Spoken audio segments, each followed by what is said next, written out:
Math 21. Magre-review tayo ng Unit 2 ng Math 21. At kasama ko si Mel. Siya si Mel. Ako yung magdi-discuss about part 1, bali items 1 to 3. Tama ba? 1 to 3? 1 to 4. Items 1 to 4, tapos si Mel yung items 5 to 7. So, okay, sana lahat sa inyo may picture na nung or kopya nung Samplex.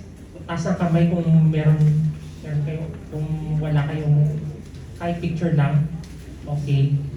Si ate naka blue green doon.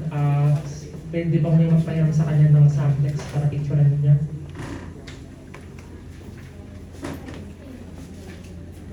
Delete. Papakita ko lang siya sa akin. Screenshot niyo na guys.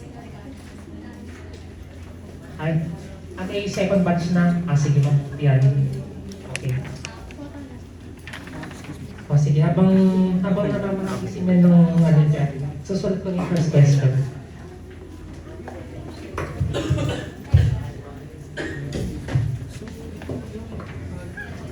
Recorded ka? Pero i-send siya sa kapot. I-charger ka ba na? Just in case. 90% pa. Just in case.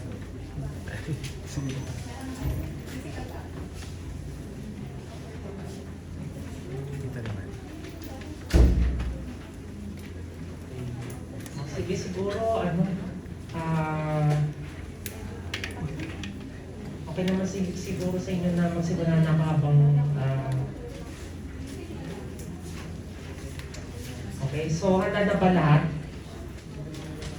Okay, sige, magsisimula na ako. Okay. So, dito sa subtext natin, ang unang problem ay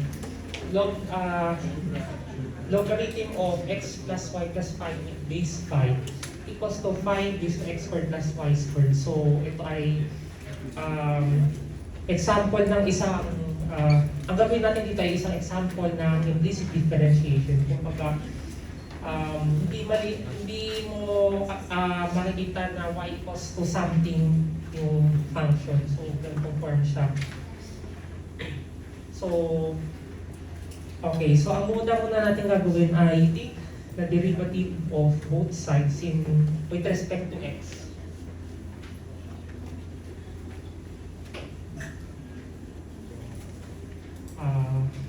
Yan.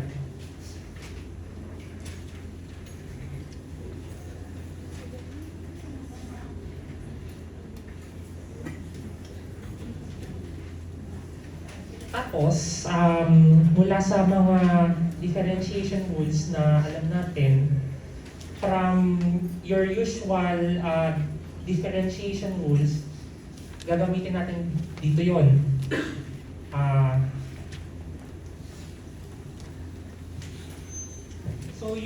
So yung derivative nito, isipin muna natin to as ito yung okay, so gagawin muna natin, i-derive natin to step by step. So, unahin muna natin itong nasa left side. So, ang derivative ng, halimbawa meron kang log A of x or log A of u, yung derivative niyan ay equal sa 1 over u ln A times du.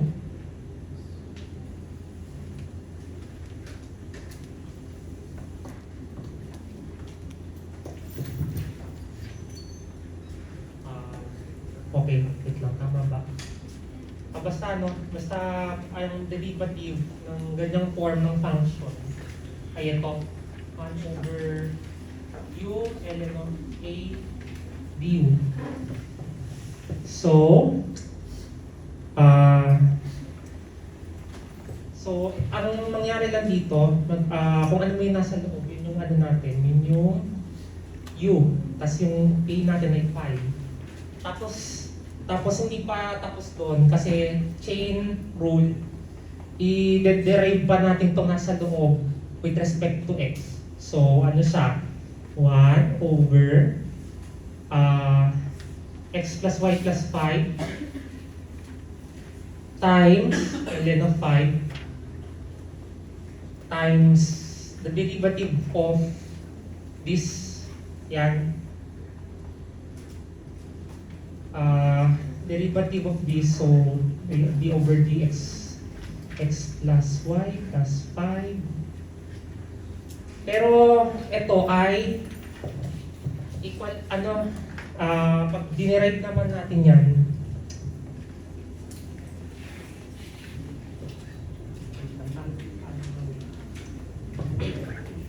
so pag dinerive natin to, magiging 1 plus 1 plus dy over dx, kasi ano siya kasi y siya, so dy over dx pag dinerive siya in terms of x, tapos ito magiging 0 na. Thank you. So ano na siya? Ito ay equal sa x plus, ay hindi, 1 pala. 1 plus dy over dx. Ayun. Ngayon, punta naman tayo sa right side. Ang form naman natin ay isang exponential function or exponential expression. So, meron naman tayong a raised to u, where your a is greater than 0. Ang kanyang derivative ay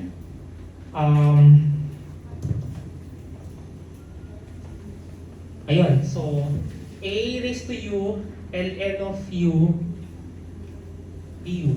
So ang gagawin natin, ito, da-derive natin, tas chain rule ulit, ito naman i-derive natin. Okay? So ito magiging 5x squared plus y squared times ln of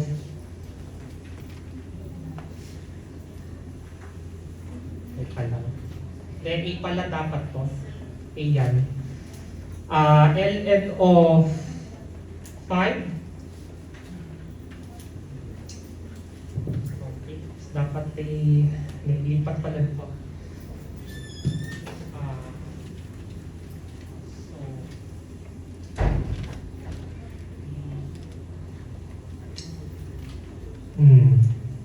Okay, magiging ano siya? A raised to u plus ano natin?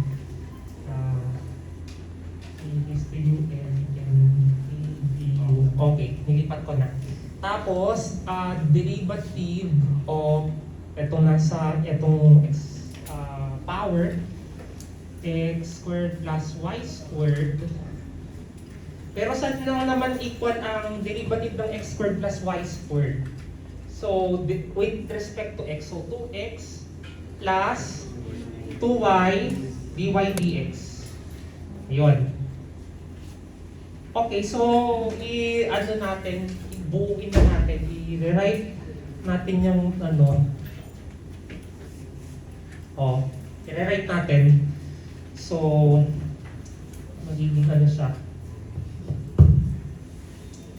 1 over x plus y plus 5 ln of 5 times 1 plus times the quantity of 1 plus dy over dx equals 5x squared plus y squared ln 5 times the quantity 2x plus 2y dy over dx. Ngayon, ang gawin lang naman natin dito ay i-distribute natin ito o dito sa dito. Tapos ito din i-distribute natin dito. Bakit kaya? Para ma-isolate natin mamaya yung dy over dx. Okay. So gawin natin yun.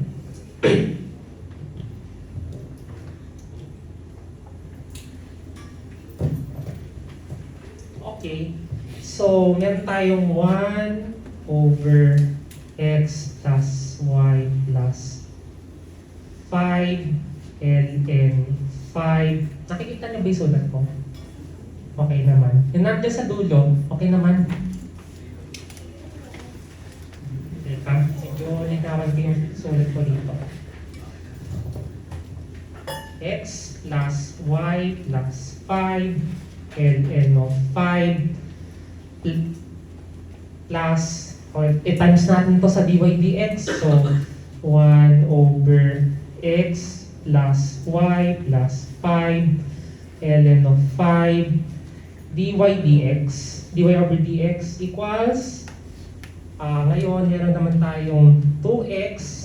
Ito, i-multiply natin dito. So, 2x times 5 raised to x squared plus y squared ln 5 plus 2y times 5 raised to x squared plus y squared ln of 5 dy over dx. Ngayon, susunod nating step, ilipat natin lahat ng terms sa isang side. Yung lahat ng may dy over dx sa kabilang side, tas yung lahat ng walang dy over dx dito sa kabila. Kaya natin dinistribute tong ito at saka ito over this and this respectively. Ayos ba? Okay. So ngayon, ayun, ilipat natin to dito, tas ito ilipat dito, tas ito ilipat dito. Okay. Next. So magiging ano to? 1 over x plus y plus 5 ln of 5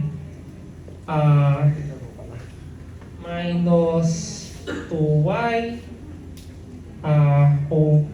hindi pala over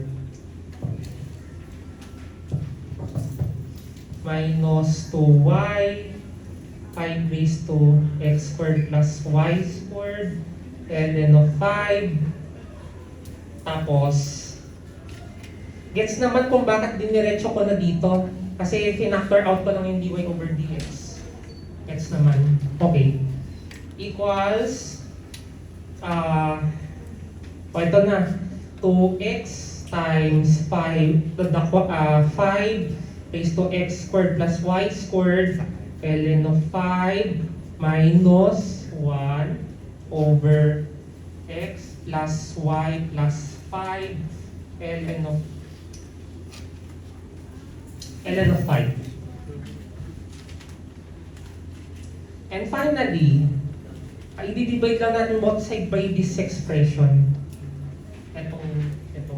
So, para makuha natin ng dy over dx equals, so i-rewrite ko lang to, 2x raised to 5x squared plus y squared ln 5 minus 1 over x plus y plus 5 ln 5 all over 1 over x plus y plus 5 ln 5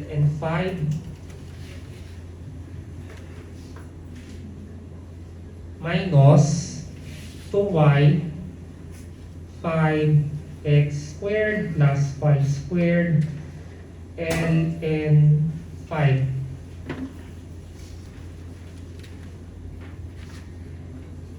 Ayan.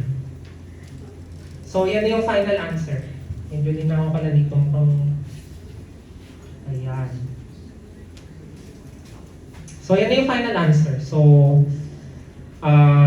bago tayo mag-proceed, ayan, picture nyo muna. I advise to make a picture of it. Bago tayo tumuloy, any questions or clarifications?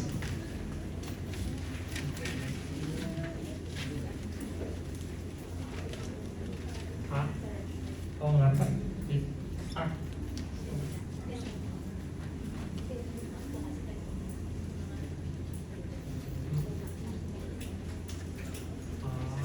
Okay.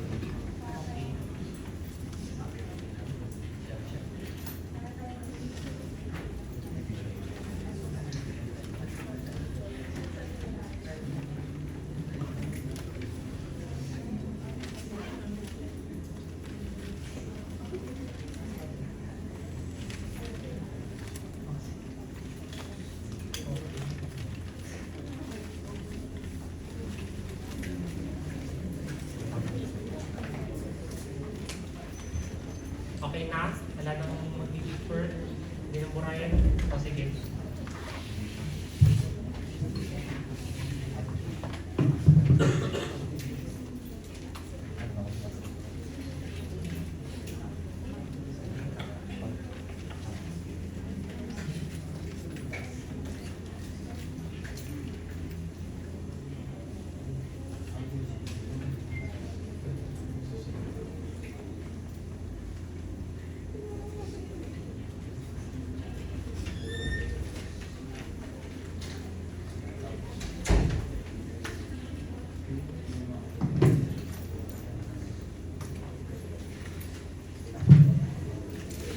Okay, question 2.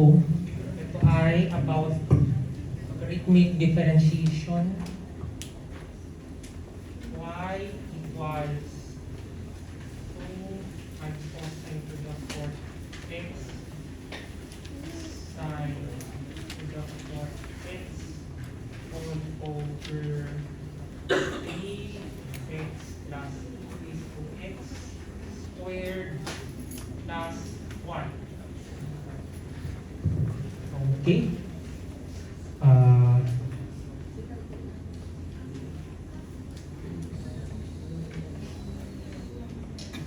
Okay. Etong sa number 2 naman, gagamitan natin ng logarithmic differentiation. So, take the natural logarithm of both sides and then we implicitly differentiate.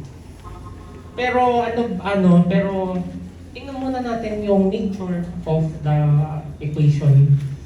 Kasi bago ka mag logarithmic differentiation, siguraduhin mo muna kung dapat ba natin itong gamitan ng absolute value or hindi.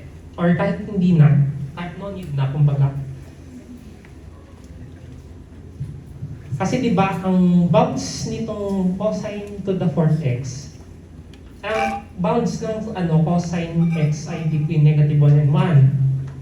So any even power of cosine x, yung bounds niya ay 0, 1 na lang. Same din with sine x. Any even power of sine x, ang bounds niya lang ay 0, 1. So therefore, itong nasa taas na to, yung numerator ay positive. Paano naman yung nasa baba?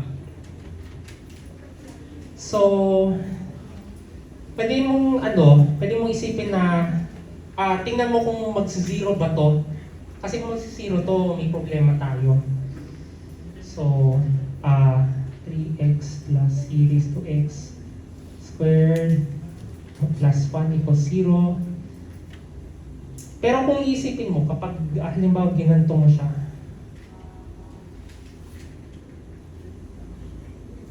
parang imposible naman na magkaroon ka ng ganito. Kumbaga, any real number x, tapos yun yung power ng e raised to x. Ito, mas mabilis itong mag-increase pag tumataas yung x kesa dito sa x, diba?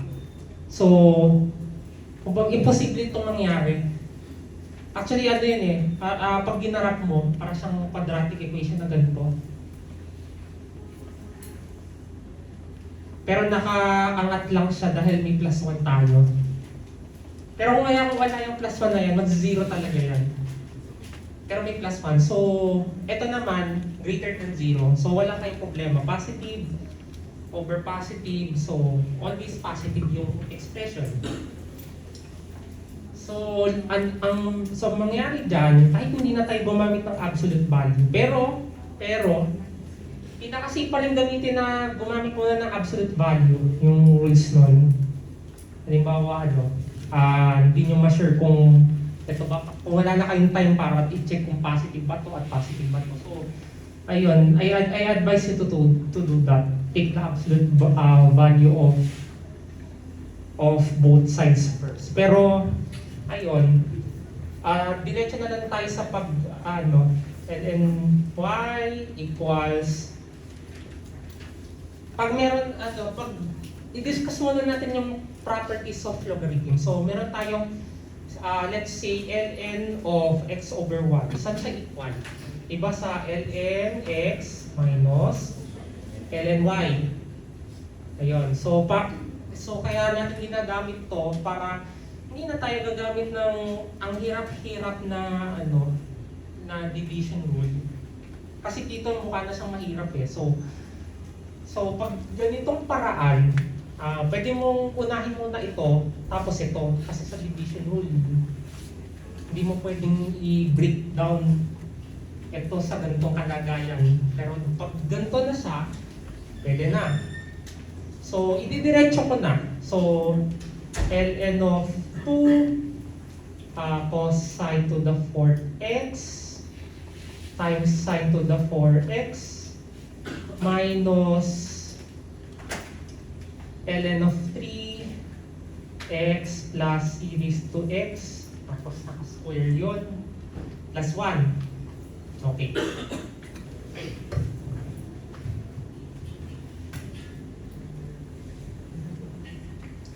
So, ang gagawin natin ay implicit differentiation of both sides. So, magkakaroon tayo dito sa left side ng 1 over y, dy over dx.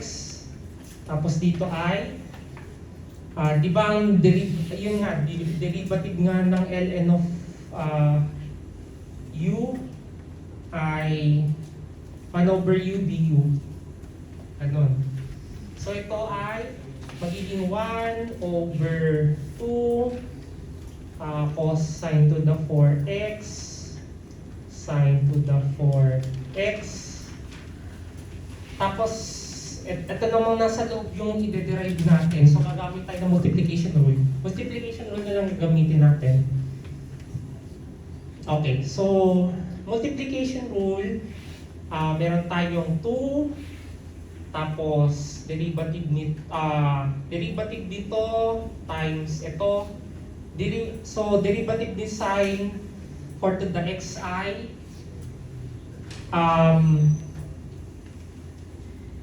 ay 4 sine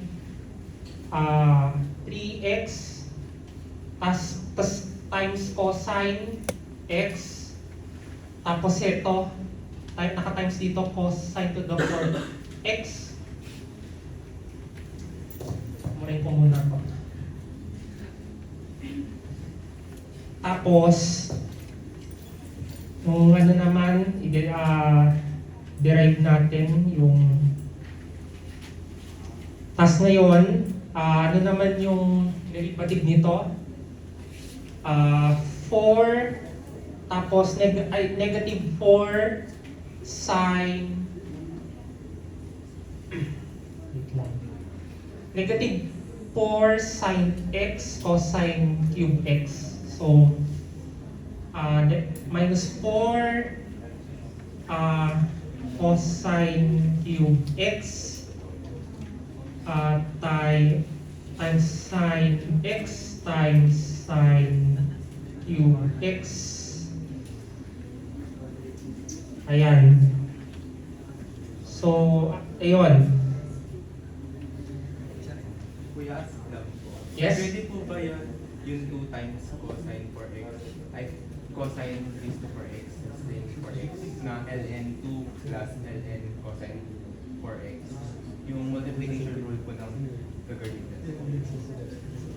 Wait lang, come again? Yung multiplication rule po ng logarithm po, yung pag-add ko yung ln of, parang ganito, ln of xy equals ln of x plus ln of y.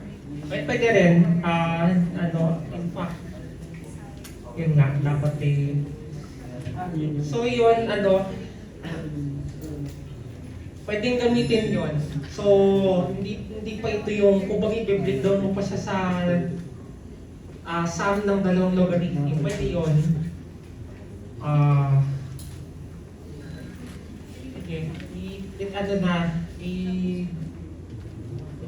siguro doon tayo sa na yun.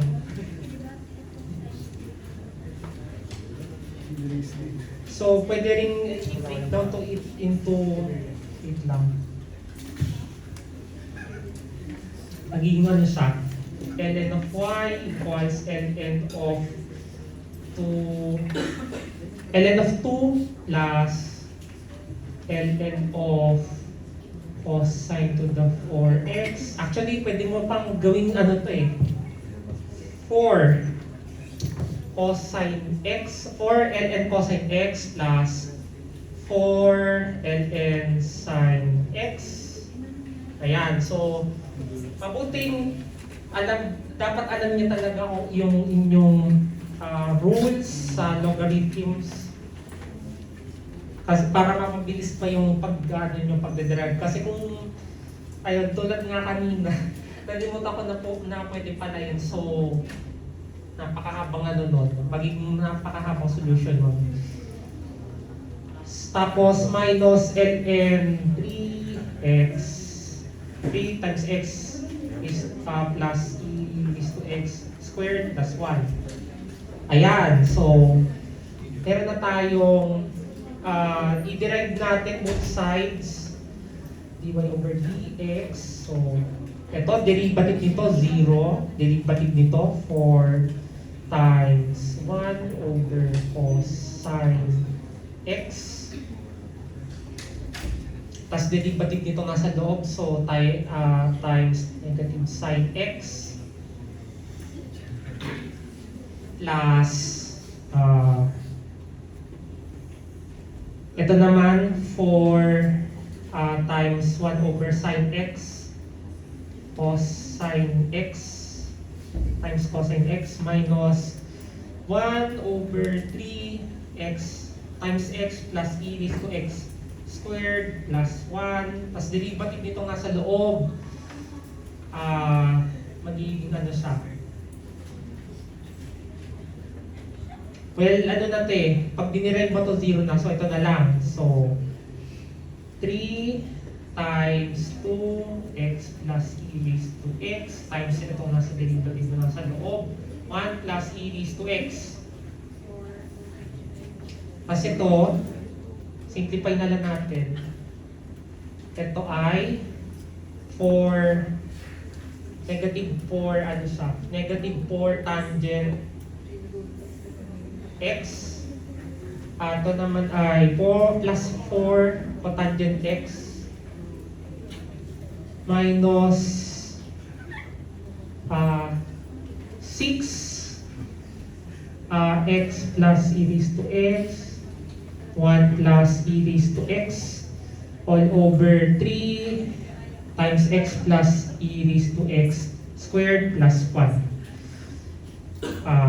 Tapos ngayon, ang gagawin nyo na lang para makuha yung dy over dx. Diba, may 1 over y tayo. Ito yon. So times mo lang yung buong itong right side nito. Kasi ito naman y na lang. Ito times sa y. So ito na lang ay negative 4 tan x plus 4 cotangent x minus 6 x plus e raised to x 1 plus e raised to x 1 over 3 x plus e raised to x squared plus 1.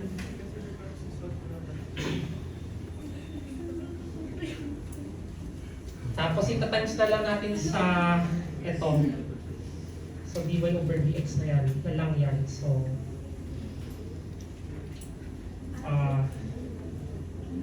ayan.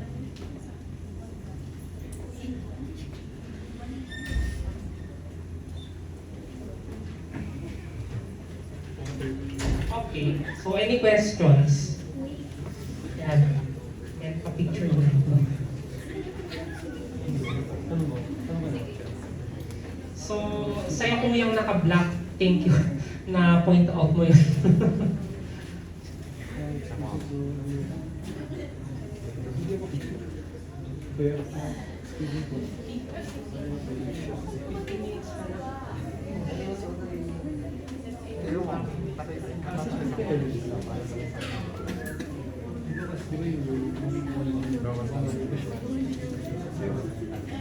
Ganito na lang kung may oras pa naman sa akin.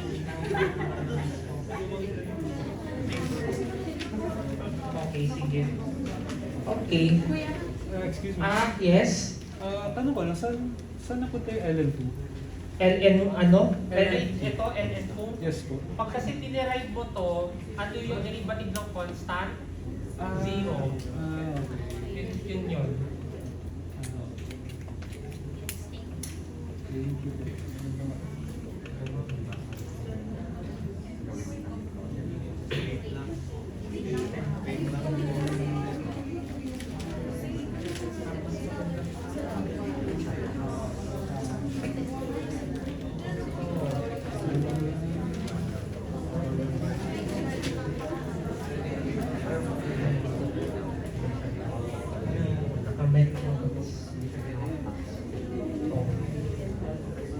O sige, okay na. Wala na mag-picture. Okay na. Okay, buburahin ko na. Okay, skip muna tayo sa number 3 kasi medyo nauubusan tayo ng oras. Doon tayo sa differentiability ng isang function.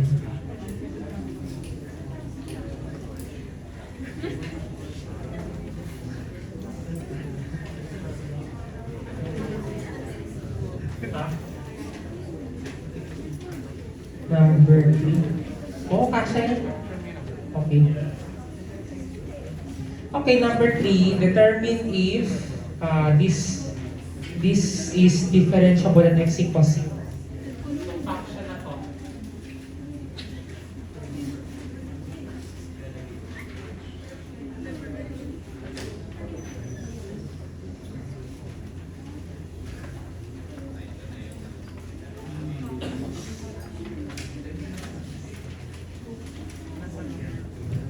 Okay,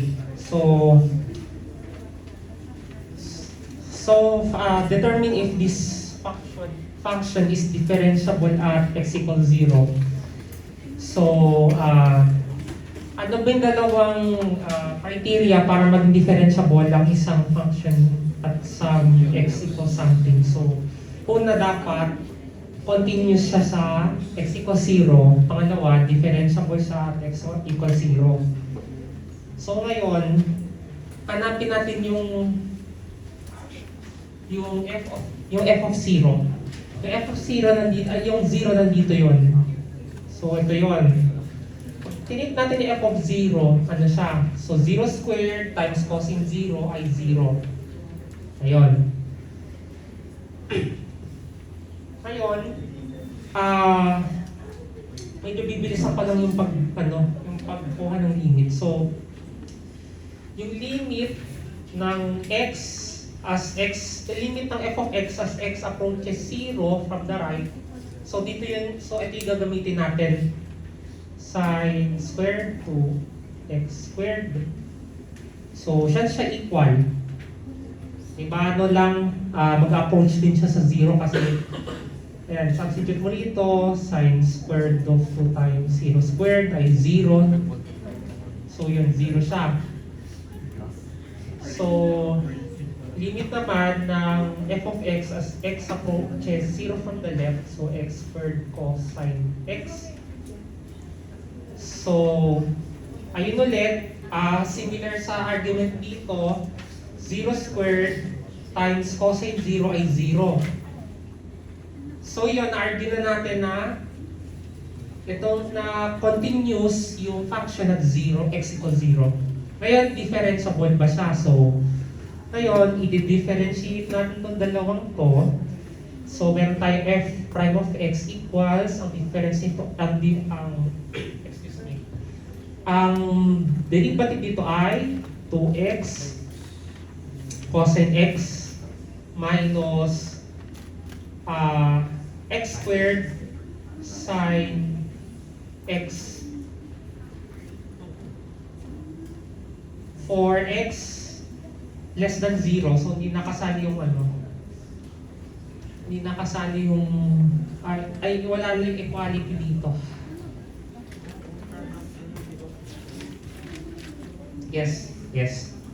Okay, tas dito naman, magkakaroon tayo ng 2 sine 2x squared times cosine 2x squared times 4x for x greater than 0.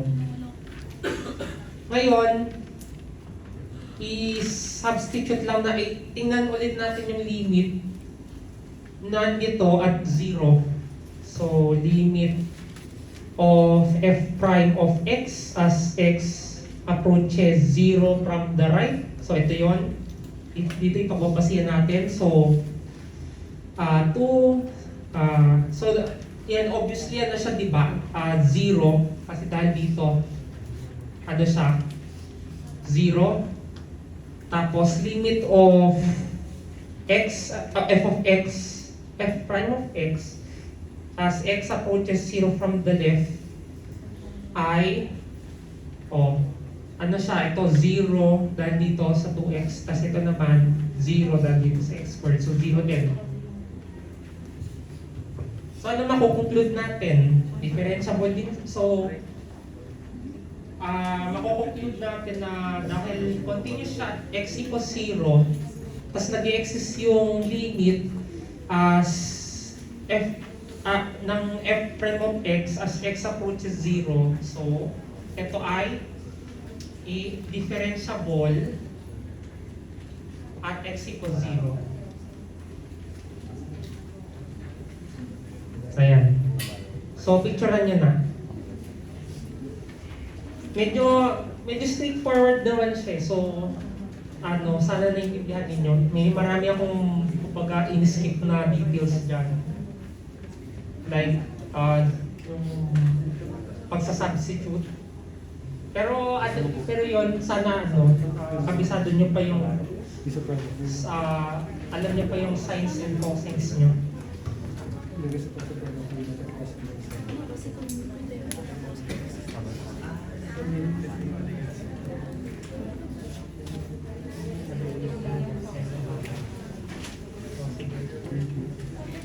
So, ito ay time na ni Mel para mag-discuss. So, pag may time pa mamaya, babalikan natin yung mga in-skip nating items. Hopefully, ma-discuss natin yung items 2 and 4. Okay, so ibibigay ko na yung mic kay Mel.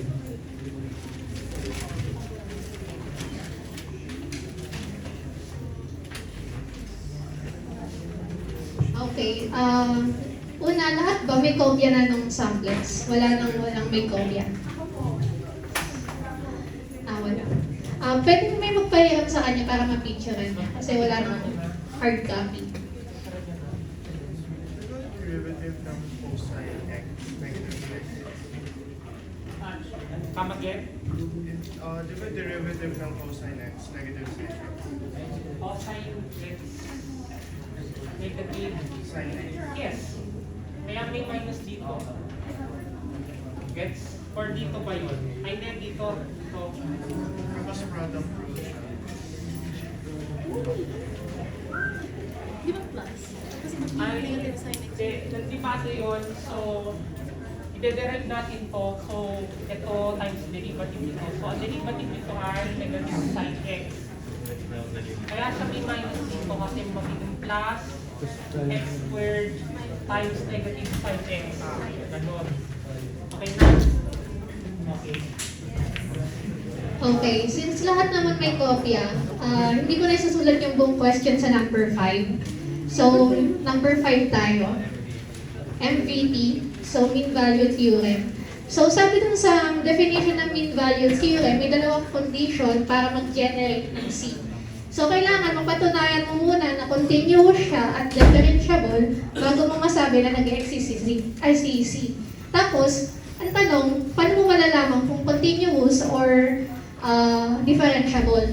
So, pero yung example kasi natin, rational function. So, ibig sabihin, continuous siya dun sa domain. So, kailangan hanapin mo muna yung domain ng function para malaman mo kung continuous or differentiable.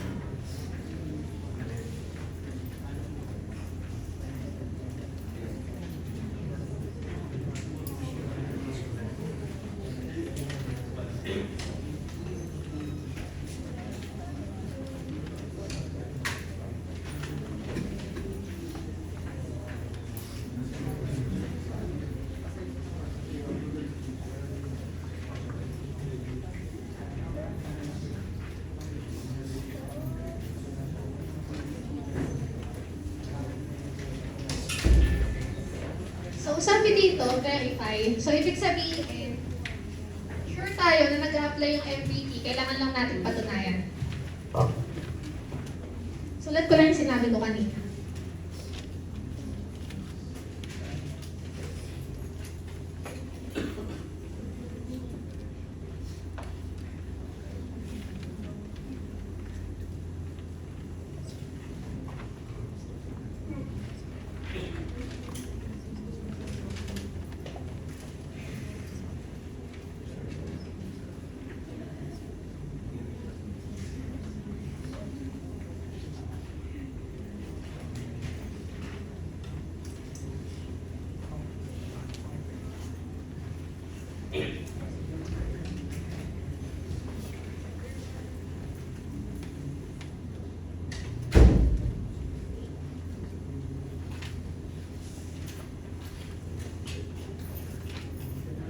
Okay.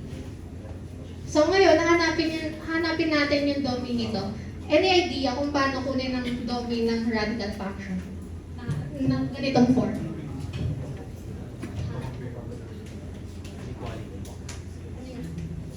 Yung 100 minus x squared is inequality po ng greater than or equal to 0. Okay, tama. So, bawal maging maging negative yung nasa loob natin. So, i-equate natin siya into greater than or equal to 0.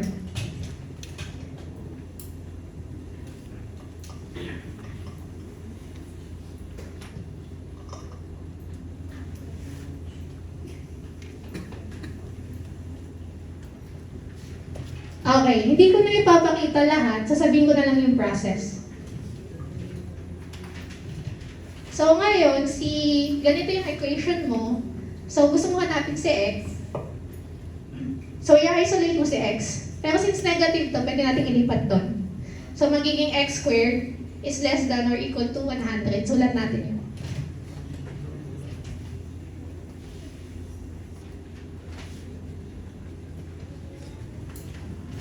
Okay, kahit na nag-flip tayo ng sign,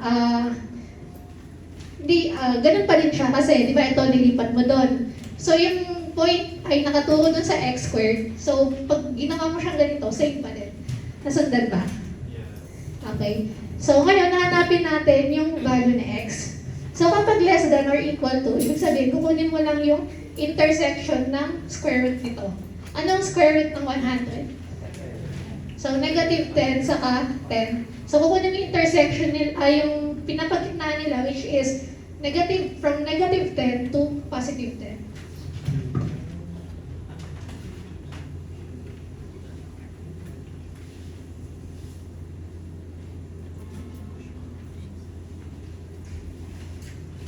Okay. So, ngayon, babalik tayo sa question. So, ito yung interval natin, from negative 6 to positive 8. So, unang tanong, continuous ba itong interval na to dito? So, pasok ba yung negative 6 to 8 sa negative 10 to 10? So, pasok siya, ibig sabihin, continuous siya. Then next naman, differentiable, same lang din. Since pasok yung from negative 6 to 8, dun sa domain natin, differentiable na din siya. So, nasatisfy yung dalawang condition, yung if statement natin. So, pwede na tayong conclusion na by MVT, there exists C on negative 6 to 8 such that blah blah blah. Alam niyo naman na yun, no? Yung equation na yun. Okay.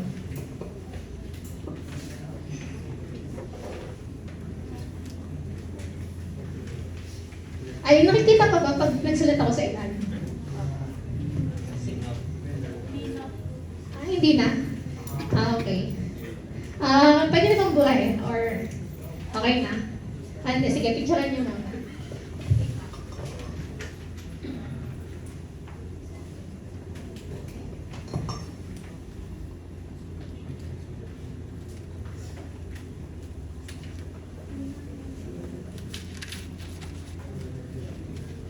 Ayan, pag-picturean mo na.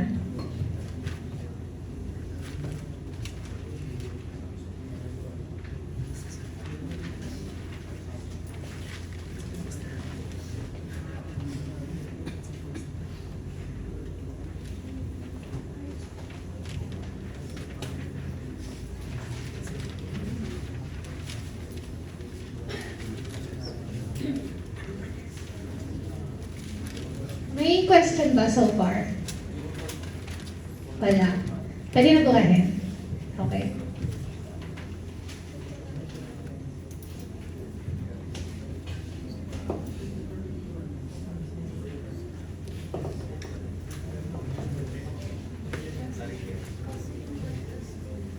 Yung sinabi ko ba kanina, rational function or radical? Okay, radical siya.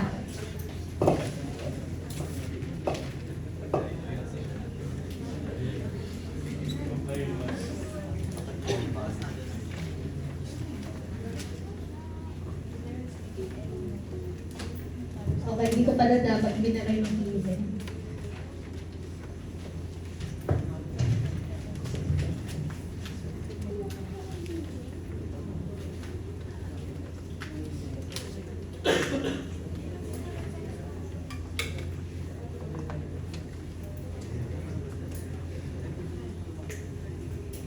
So, kasama sa solution sa inyo, kompleto yung kung paano nangyari, ganun. So, kailangan bago nyo sabihin yung equation na C, mag-state muna kayo na by MVT.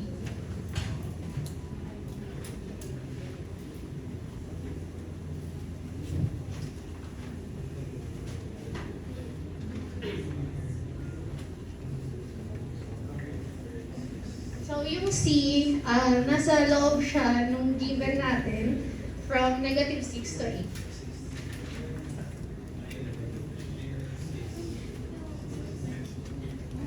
Such that, ST na lang lalagay ko.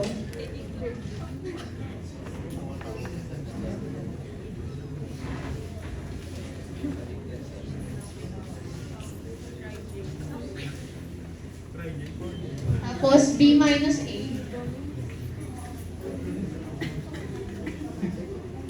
Tapos yung B natin, siya yung laging nasa kanan kasi siya yung mas malaki. Tapos yung A natin yung nasa kaliwa.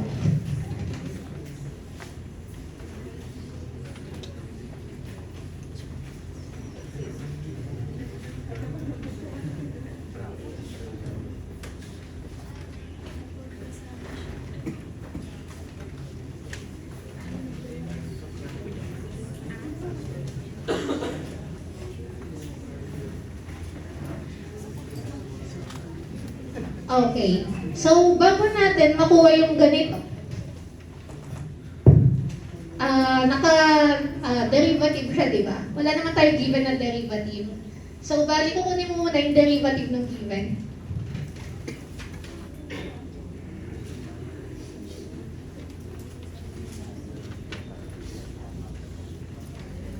So, recall lang, para di ko na isulat lahat. Kapag meron kang square root of u, bali, ang pagkuha ng derivative nito, equal yan equal yan sa u to the 1/2. Tapos by power rule, ibababa mo si 1/2, tapos si u dito. Tapos 1/2 minus 1, that's negative 1/2. Tapos, para mawala yung negative sign, etong u na to, kailangan mo siya ilagay sa denominator. Tapos, lagyan ko equal.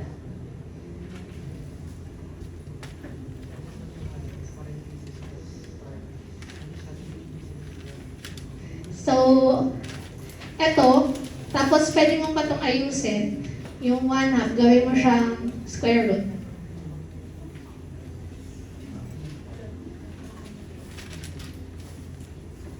Okay, malinaw tong part na to. Okay. So, yung ginawa ko dyan, halos same dito, kaso, eto, medyo mahaba. So, gagawin mo, ganun pa rin siya, pero meron kang additional na i-kukunin mo yung derivative dito, i-multiply mo. So, ngayon, magiging ganito siya. Lagi niyo tandaan to kasi lagi siyang lalabas hanggang matapos niyo yung mat 2x.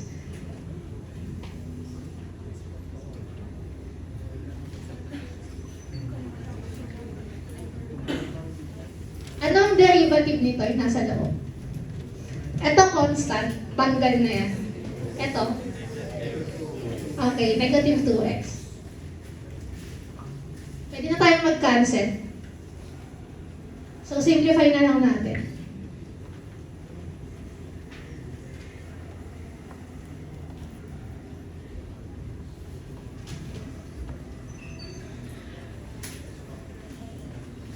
Ayan, malinaw naman, may tanong. So, since meron na tayong g of x, pwede na natin makuha itong g of c. Ito. So, ang difference lang is, x yung input mo dito, so x yung mga variable mo, pero sa g prime c, lahat ng x mo magiging c. So, sulat ko lang.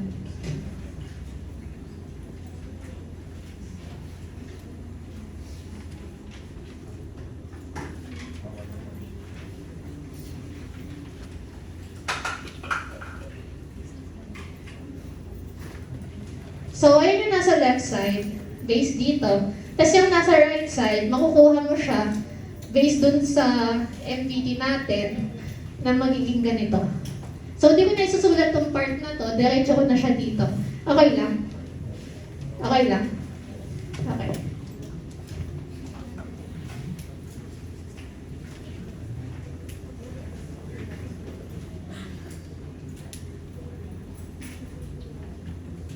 I-simplify ko na itong nasa ilalim. Anong sagot dito? Okay. Okay. So, ito na equation mo ngayon. Hanapin mo ngayon si value na... Hindi, sige. Solve muna natin to. Ito, makukuha niyo ba siya in terms of C or may makukuha kayong value? Dito. May makukuha kayong value or in terms of C. Itong part na to. May makukuha kayong value. Kasi, input to eh. Input dito, ito constant. So, yung 8, pag pinasok mo dito, yung negative 6, pag pinasok mo doon, tapos, sinimplify mo, may makukuha kang value. So, hindi siya naka-terms of x, hindi rin siya naka-terms in terms of c. So, may makukuha kang value. Tapos, eto ngayon, hindi mo na ito kailangan. Ba't hindi mo na siya kailangan? Kasi, ang goal mo lang naman, hanapin c, c. So, hindi mo na ito kailangan. Ginamit mo lang to para mag-generate ng ganito at nito. So, di mo na yung kailangan ngayon. I-equate mo ngayon by transitive equal to sa dito. Sige, sulat natin yan. Bago pala natin isulat, pa-picture na muna kasi mag-solve ako.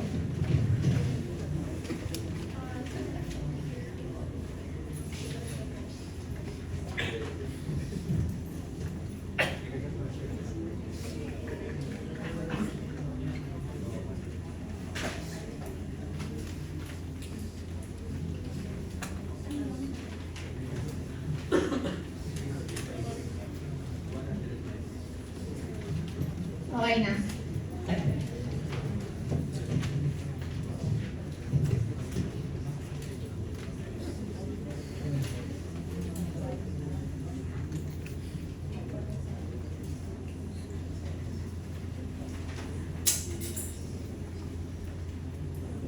Okay, di ko muna ito bubukin.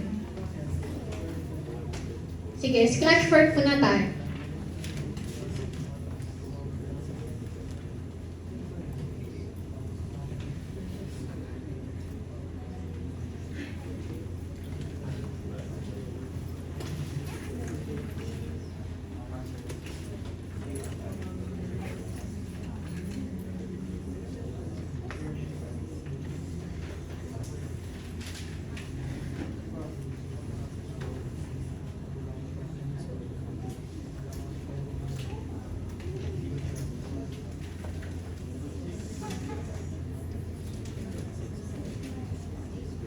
So, okay, kahit na negative 6 siya, nasa loob naman siya. So, kahit na positive or negative yung nasa loob, pag in-square mo siya, magiging positive din naman.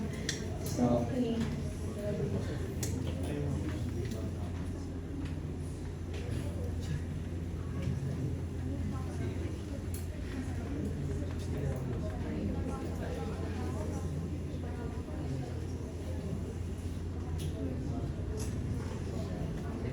Okay. Tapos ngayon, ang gagawin natin is substitution. So, yung g of 8 ay 6. Tapos minus. Then yung g of negative 6 is 8 all over 14. Which is equal to negative 2 over 14 equal to negative 1 over 14. Mali. 7. Okay, nasundan? Okay, next natin gagawin yun nga, equate natin yung dalawang yun.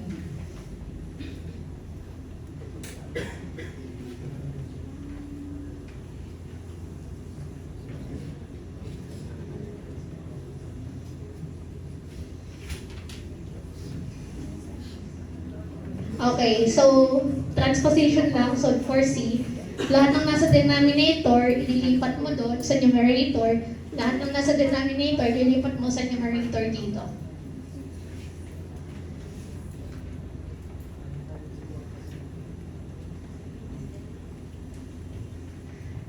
Tapos, ang next mong gagawin, para hindi sakit sa ulo to, square mo siya.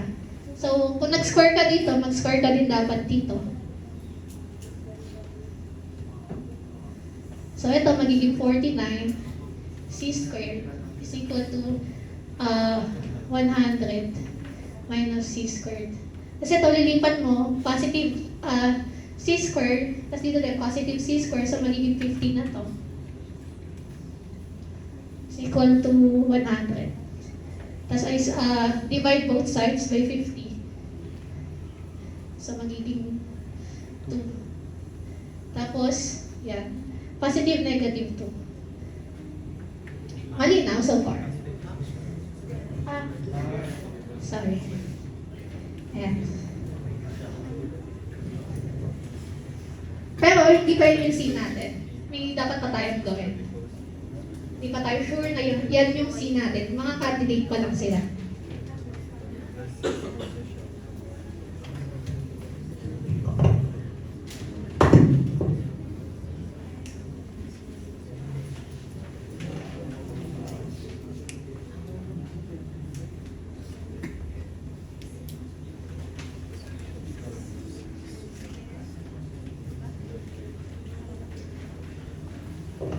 So, paano natin malalaman kung parehas ba silang solution or hindi? So, babalik tayo dun sa itong equation na to. So, ngayon, di ba ginawa natin, in-equal natin to doon, tapos makuha natin si C. Ngayon, balik na rin naman natin, since may C na tayo, yung C, ipasok natin dito, tapos tignan natin kung mag-equal doon. Kapag nag-equal, ibig sabihin, part siya ng solution. Kapag hindi nag-equal, hindi siya part ng solution. Candidate lang kasi to. Okay?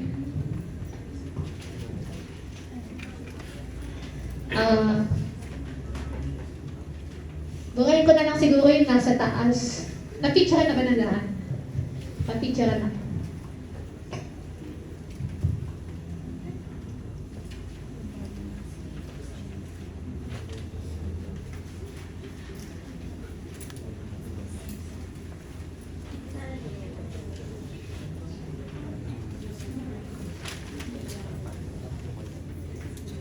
Okay, very good.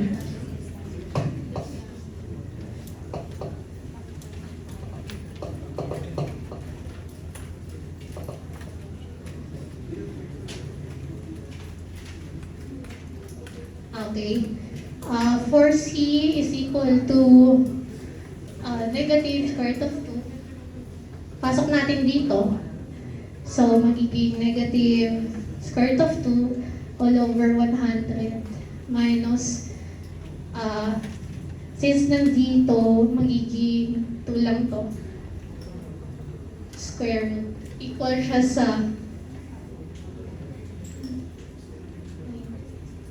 kasi itong 98, pwede mo siya i-hiwalay. So, magiging 49 times 2.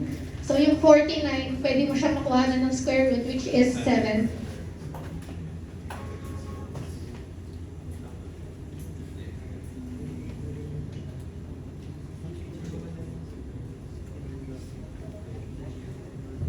Okay.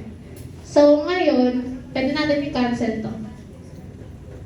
So, magiging equal na lang to sa negative 1 over 7. Pasok siya, so okay to.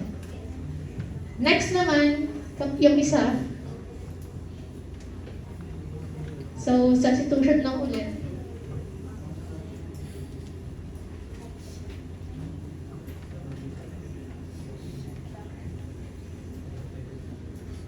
Okay, may mali yata ako. Dapat, ito ay positive 2. Tama ba? Positive 2 dapat. Okay, so ito na alisin ko. Kasi negative C, tapos minultiply mo sa positive, dapat negative yung nasa taas. Okay, next solve naman natin yung negative square root of 2. So negative times negative is positive, so square root of 2 all over 100 minus 2.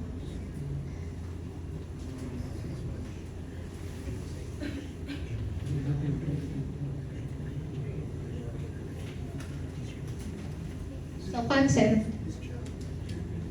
1 over 7. 1 over 7 equal ba dun? Hindi. So, hindi to solution. So, ang final answer mo is dito ko na lang lagay.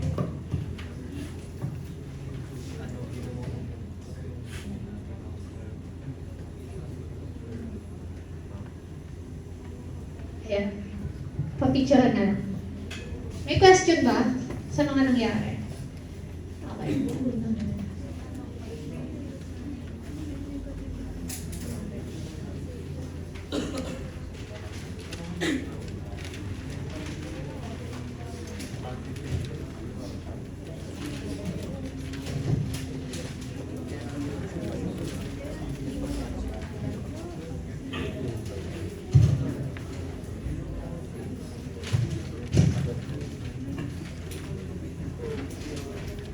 Okay na.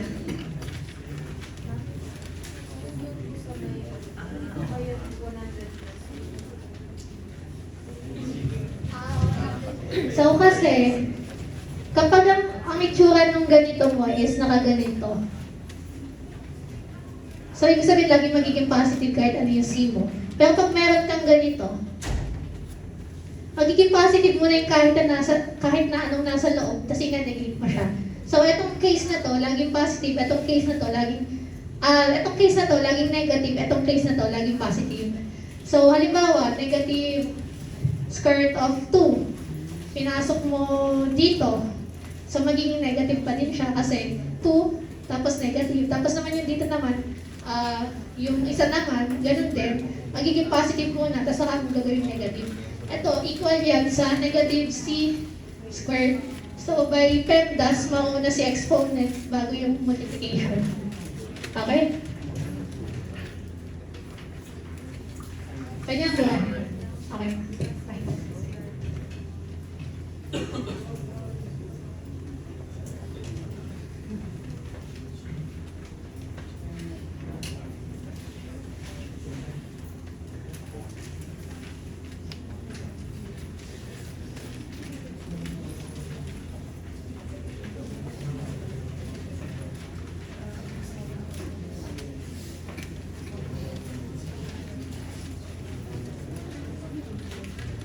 So next is number 6, point of inflection. So paano mo masasabi na yung isang point ay POI? Anong dapat mangyari?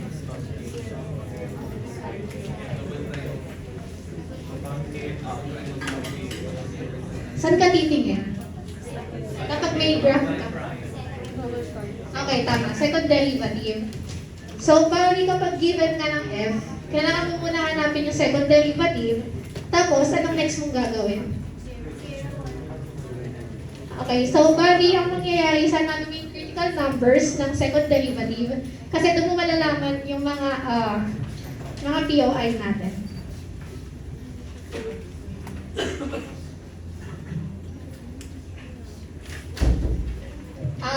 Candidate pa lang pala siya. Tapos gagawa ka ng table, tapos doon mo makikita kung POI, yung mga nakuha mong critical numbers doon sa second derivative. Okay?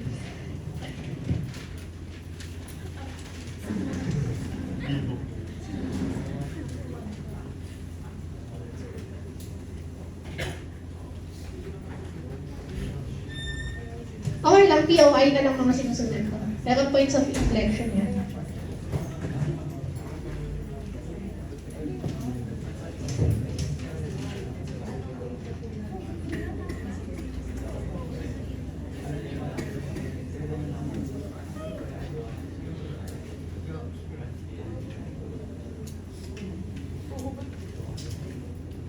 Tapos, mga concavity nila.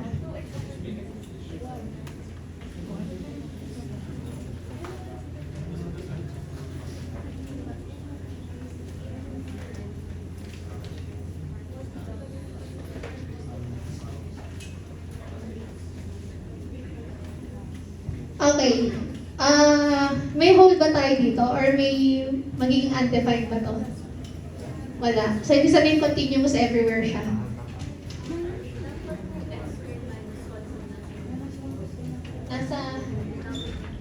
Ayan yung nandun sa copy. Pero, plus dapat siya. Okay? Pa-correct na lang, plus dapat yun.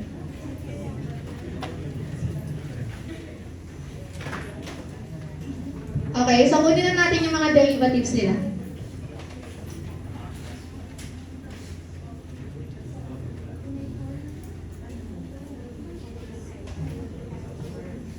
Okay. So, anong gagamitin natin rule dito? Quotient rule. So, bali kasi, may problem ba kayo sa pagkabisado ng quotient rule or okay naman kayo? Hindi naman kayo nalilito. Okay. So, bali, G over F. Sige.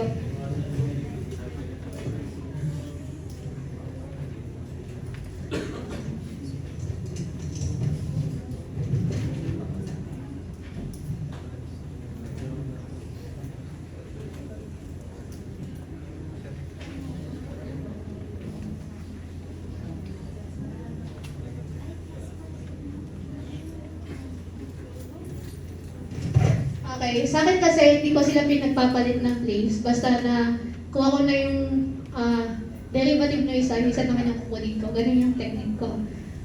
Wait lang. Kasi ito, squared.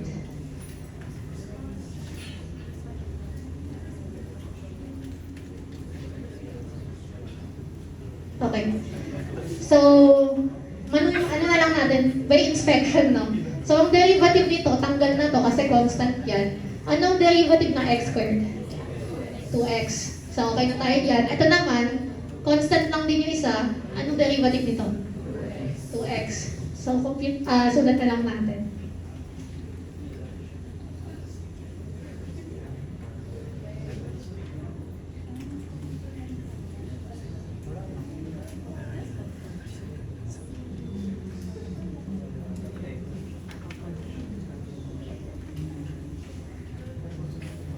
Okay.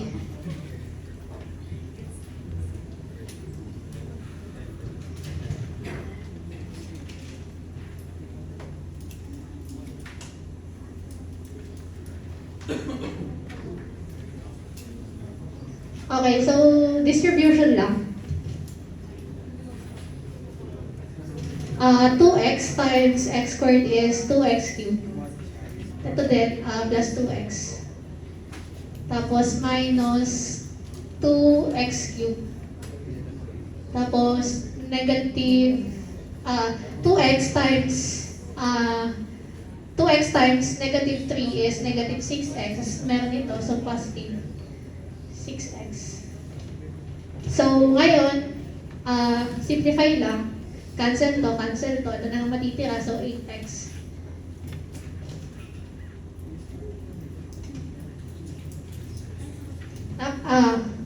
Ba't ko tinanggal si denominator? So magiging 8x all over x squared plus 1. Yan. Okay? Okay.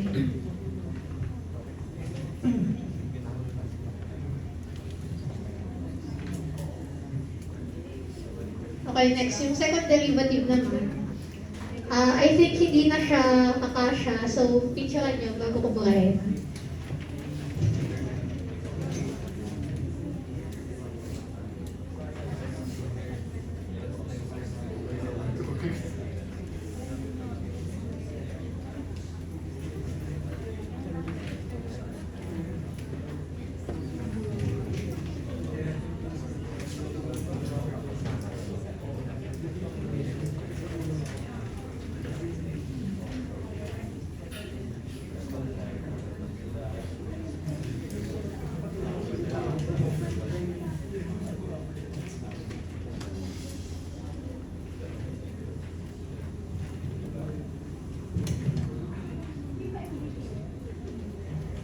So next, second derivative.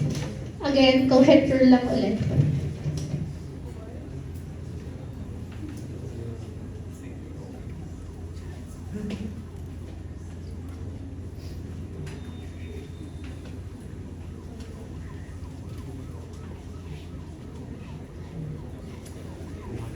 So huwag niyo pagbabaliktad no? Kung ano yung tinaas niyo, yung mauuna, huwag niyo siyang gawing derivative. Kasi hindi na doon sa taas, yung gawin yung derivative na una, tas minus. Kasi isang hindi nyo nakuha, yung isang hindi nyo din derivative, which is ito naman yung kukuhanan nyo ng derivative dito.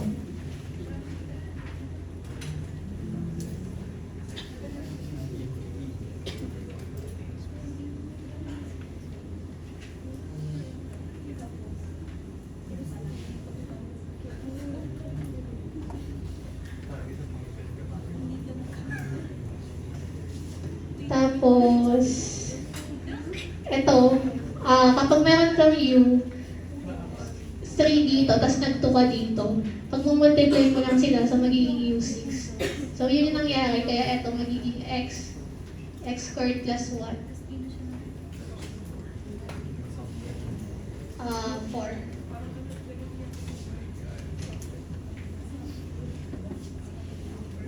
Okay. Hindi ko na isasulat, pero anong derivative nito? 8. Tapos ito. 2x. So, una, chain rule to eh. Anong munang i-apply nyo? Okay, tama. Power rule, then power rule ulit. So, bali, ang magiging itsura niyan ay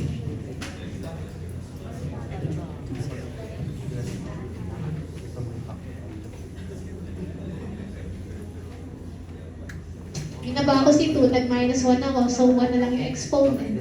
Kasi mo multiply mo sa power rule nung nasa loob, which is 2x. Ayan.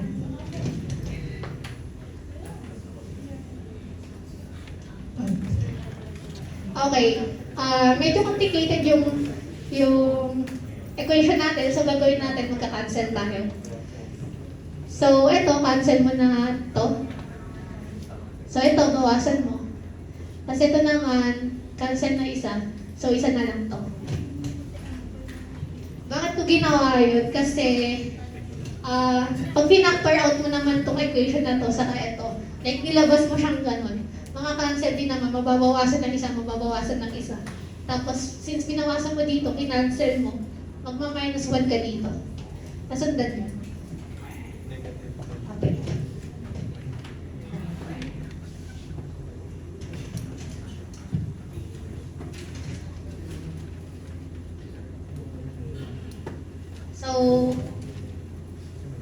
Okay, simplify na lang natin.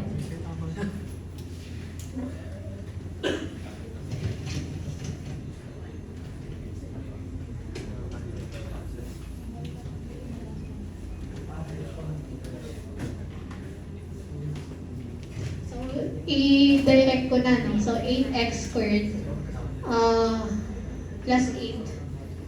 Tapos, dito, minus 8x times 2x, that's 16x squared times 2, that's 32x squared.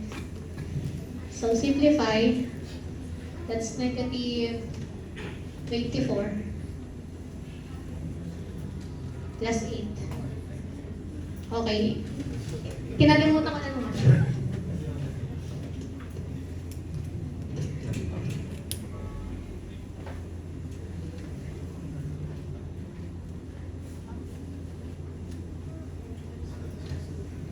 Okay. So, eto.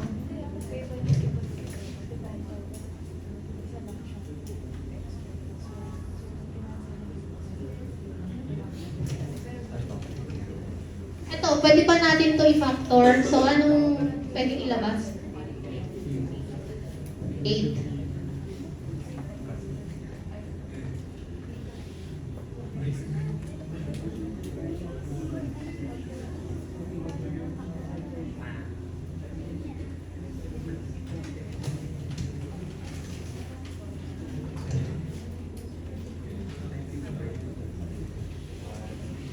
Okay. Tapos, sabi ko nga kanina, para malaman niyo yung critical values ng second derivative is kailangan nyo malaman kung ano yung magpapa-zero or undefined dun sa equation na yon. Dito sa equation na to, continuous everywhere, since ito never magiging negative, ay magiging zero. So, ang problema mo na lang is kung kailan magiging zero, yung buong denominator. Ito, hindi to magiging undefined. So, ito, ang gawin mo lang, i-equate mo lang into 0, ito. Ito, di mo na ito kailangan kasi kailangan mo lang naman yung value ng x na magpapa-0. Kung 0 to, tapos i-multiply mo sa kahit na anong number na nandito, magiging 0 pa din naman yung numerator. Nasundan?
Okay, so ito yung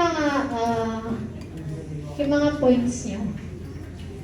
Sige, pa-picturean muna ako bago ako mag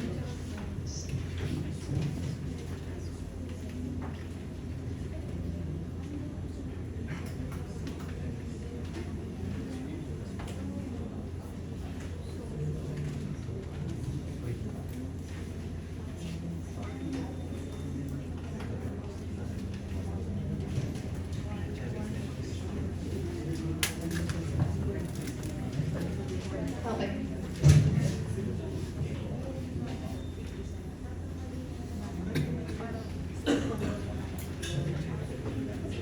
So, tandaan na lang natin na negative or positive 1/3.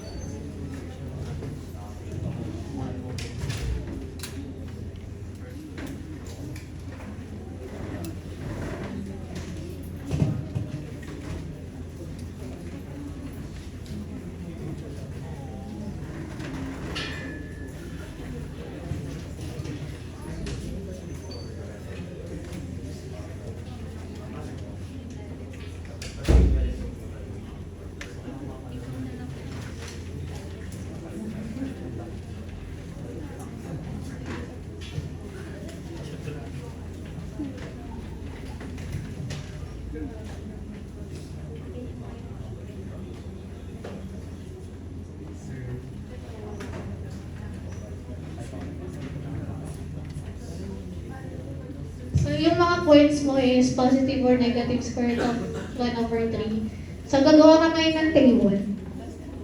Dito yung x, dito yung f, yung double derivative ng f. Tapos, gawa ka lang ng line. Etong line na to, yan yung ibig sabihin niya. Yung line na yan, yan yung unang point. So, mauna yung negative bago yung positive. So, nandito si negative 1 over, square root of 1 over 3. Tapos dito naman yung isa. Okay. So, ngayon, maghahanap tayo ng mga values na, ito kasi, mga nandito is from negative infinity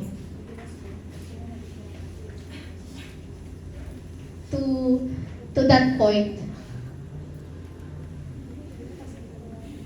Tapos same dito, nasa pagkakita nila. So from negative square root of 1 over 3, papunta sa positive square root of 1 over 3. Tapos dito naman, from square root of 1 over 3, papunta sa positive infinity. So pag pinagsama-sama mo lahat yan, makukuha mo lahat ng values ng x.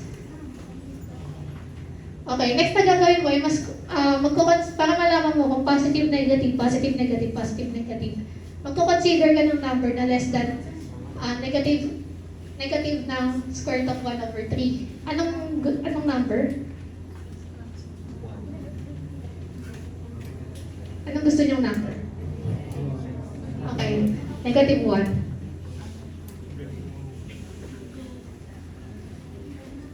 Okay, compute natin siya. Gagamitin nyo dito yung double derivative. So, yun.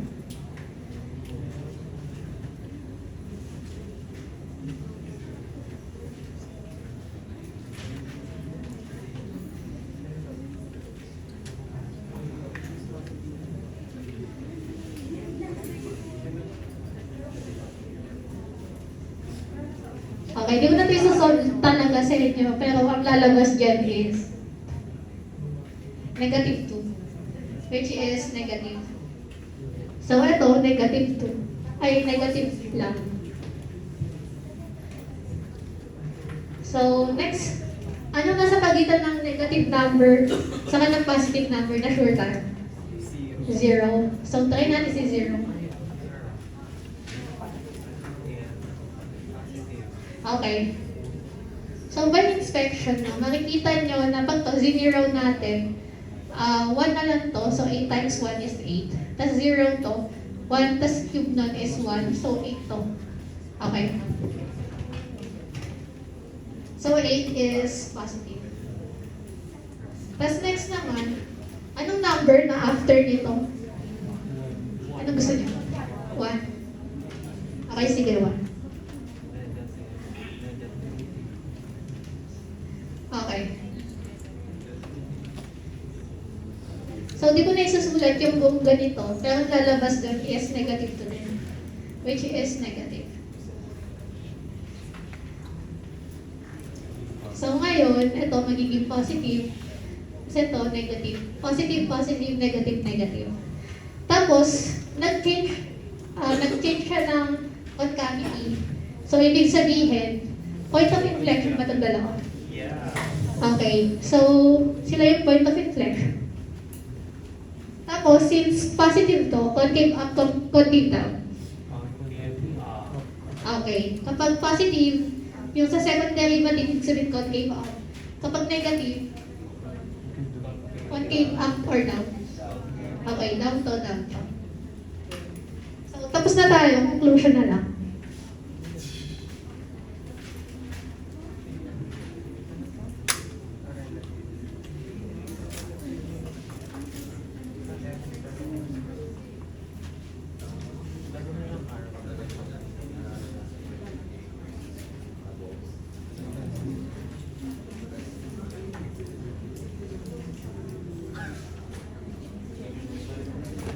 Kasi hindi ko na isusulat ng buo, no? Pero ibig sabihin itong line na to is F is concave down on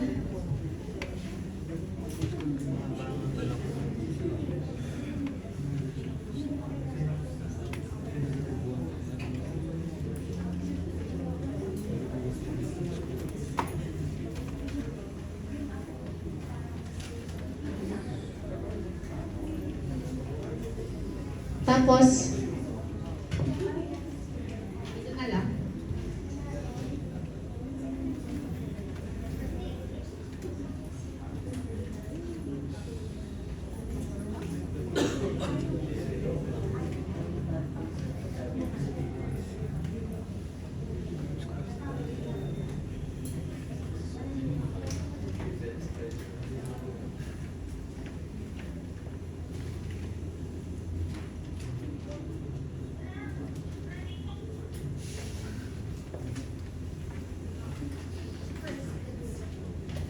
Ayan. Ito, ito.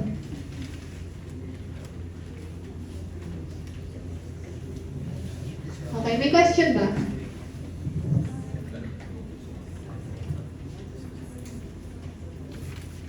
So, lahat ng square root na 1/3, pwede din yan na... Hello. Hello. So yung 1/3, pwede din yan actually na ganyan. Hindi ko napansin sa simple. Kasi square root of 1 is 1 lang din naman.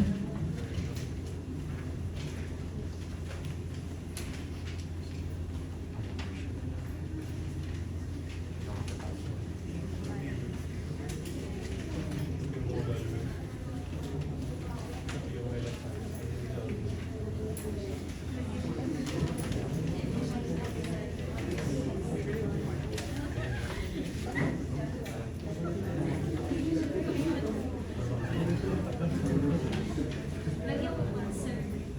Fine.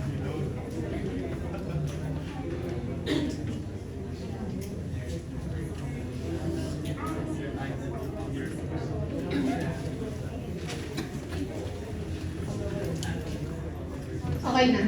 Okay.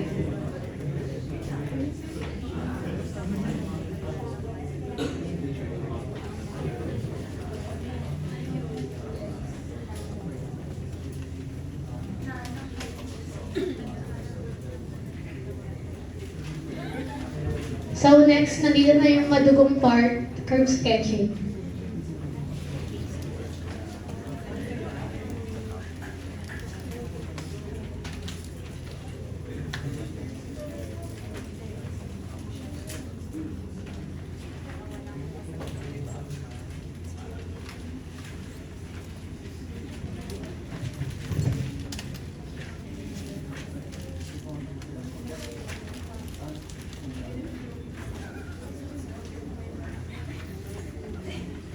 Okay, yung susulat ko dito, yung graph ng function, hindi ko na siya like maayos. Basta, para lang may visualization tayo.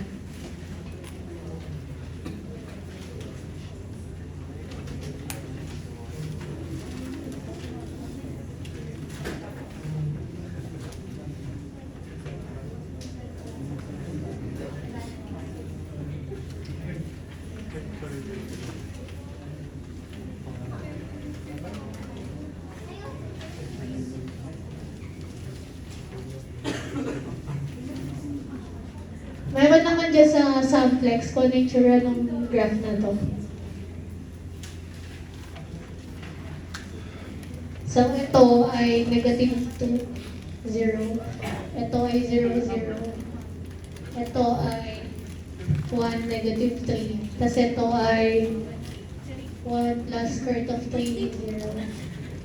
Tapos ito ay negative 1. Sorry. Okay lang. So, sa steps ng, by the way, take note lang na ito ay graph ng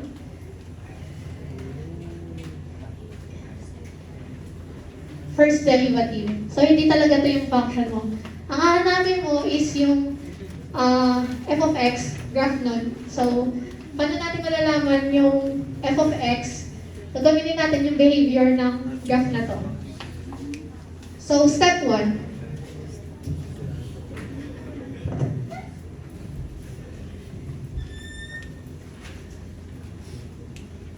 Find the critical values.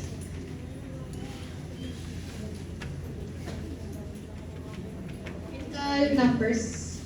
of f. Recall natin, paano natin malalaman yung critical values ng f? Sharp. Okay, tama. First derivative.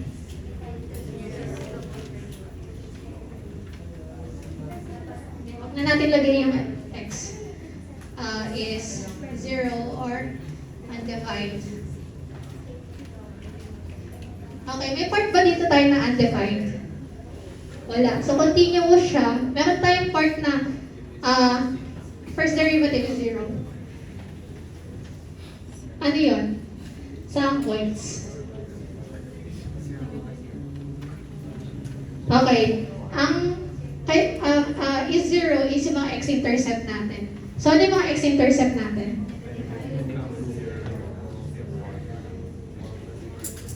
Okay. So, tama. Negative 2, 0, saka 1 plus square root of 3.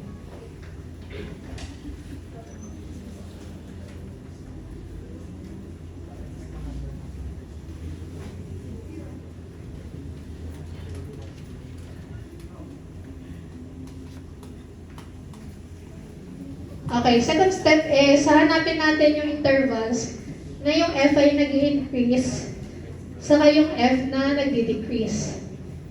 Paano natin siya malalaman based on this graph? Okay, kapag increase, ibig sabihin, lahat ng positive. So, itong part na to, nag-increase yan. Itong part na to, nag-increase. Tapos lahat naman ng nagdi-decrease is nasa baba ng x-axis. So, ito, nagdi-decrease, ito, nagdi-decrease.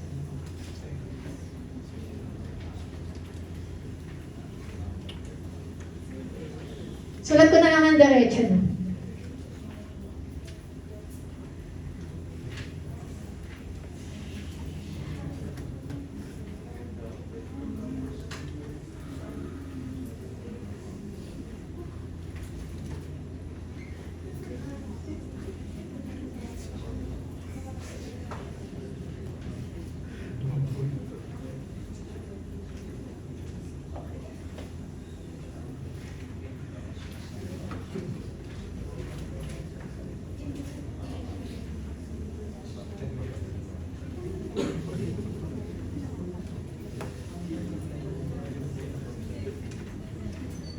So, ayan no, sa negative 2 to 0, so bali, hindi ka mag-i-stop dito. Mag-i-stop ka kung kailan siya bababa. I mean, kung kailan siya mag-hit ng x-axis. So, itong increasing na to, mula dito sa part na to, kung kailan siya above the x-axis, tapos mag-i-stop siya kung kailan bago mag-negative yung line na yan. Kaya, negative 2 to 0, ito yung negative 2, ito yung 0. Saka, itong 1 plus square root of 3 up to infinity. Kasi mula dyan, hindi naman matatapos yung pag-angat ng line natin. So, increasing lang siya dun. Kasi decreasing naman.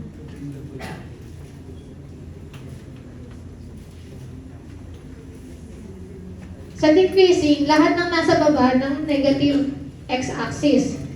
So, dito, from negative infinity to this point, nasa baba siya ng x-axis, so negative infinity to negative 2. Okay. Tapos next naman is, dito siya nagsimulang maging negative. Tapos, hindi tayo mag-i-stop dito. Mag-i-stop tayo again kapag nag-hit na ng x-axis, which is dito. So, ibig sabihin, ang decreasing natin from 0 to 1 plus square root of 3.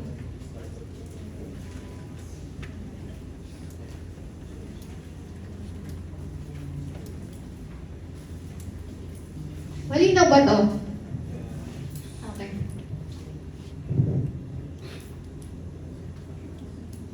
Okay, next, concavity.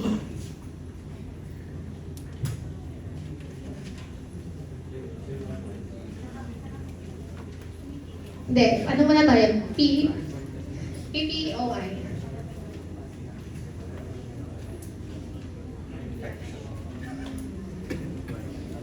Take note nyo to importante to.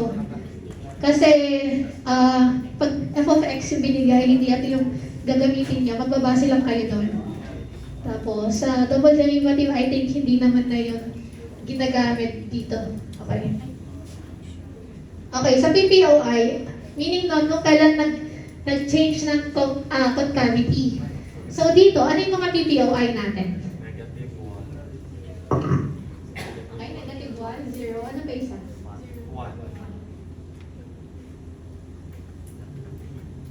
Okay, tama.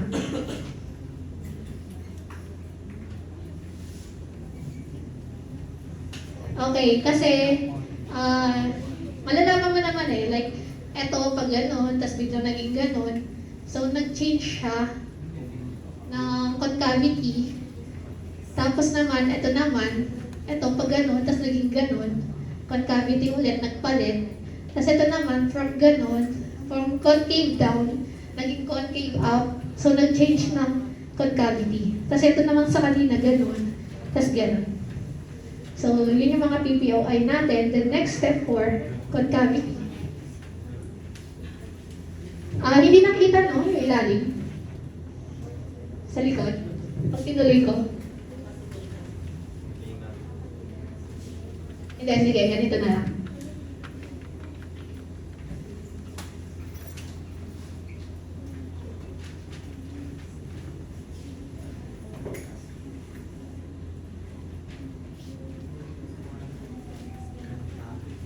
Ito, hindi na natin ito isusulat. Titignan na lang natin sa behavior ng graph. Okay. So, ngayon, titignan natin yung graph. Okay, sige. Ito yung interval. Ito yung interval. Kada point, yan. Interval yan. Tapos ito, point. So, interval ulit. Point, interval. Tapos, point, interval. So ngayon, para malaman yung concavity on each interval, titignan mo ngayon yung slope niya. So dito, anong slope nito? Positive, negative? Positive. So concave up yung concavity natin dito.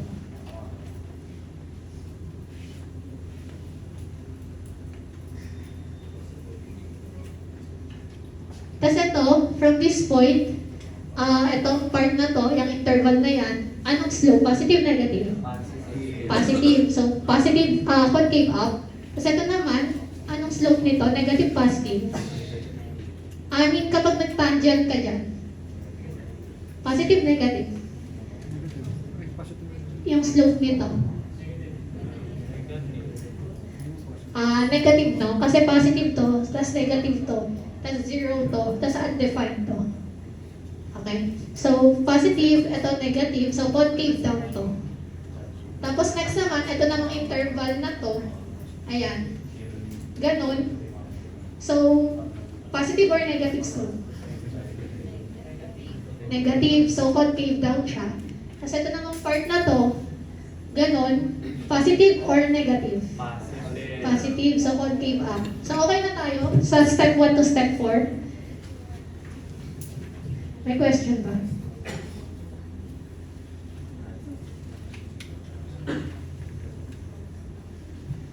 Okay. So, pwede na tayong mag-construct ng table kasi buburahin ko ito lahat. Matitira na lang is yung graph natin.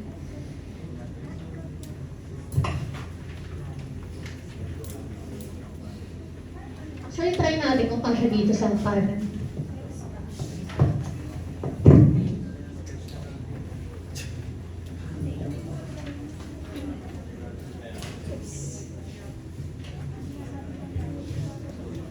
Tapos na picturean.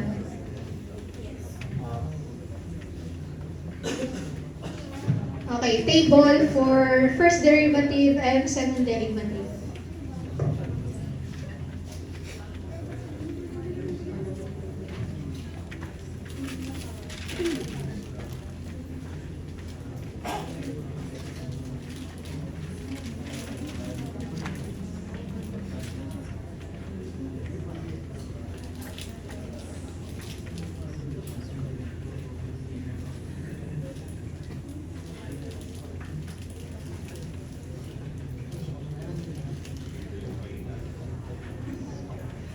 So, yung mga x natin dito is yung point, interval, hanggang sa maubos. So, una is yung interval. Tapos sumunod yung point. Tapos interval ulit. Tapos yung point. Then interval. Then yung point. So, mamaya na iba. Okay, let's see.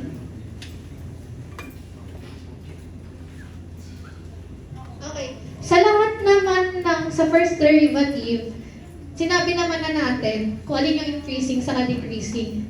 So, itong interval na to, negative 2 to 0, ay wala pa pala dyan. Alin mo yung mga nandito? Ito. So, decreasing, minus yan.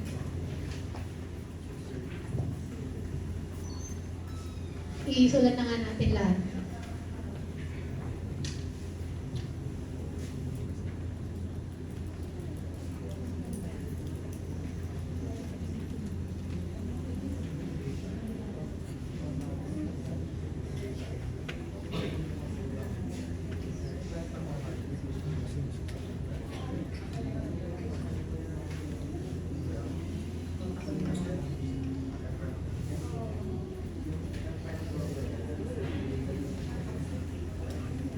Okay. So, negative 2 to 0.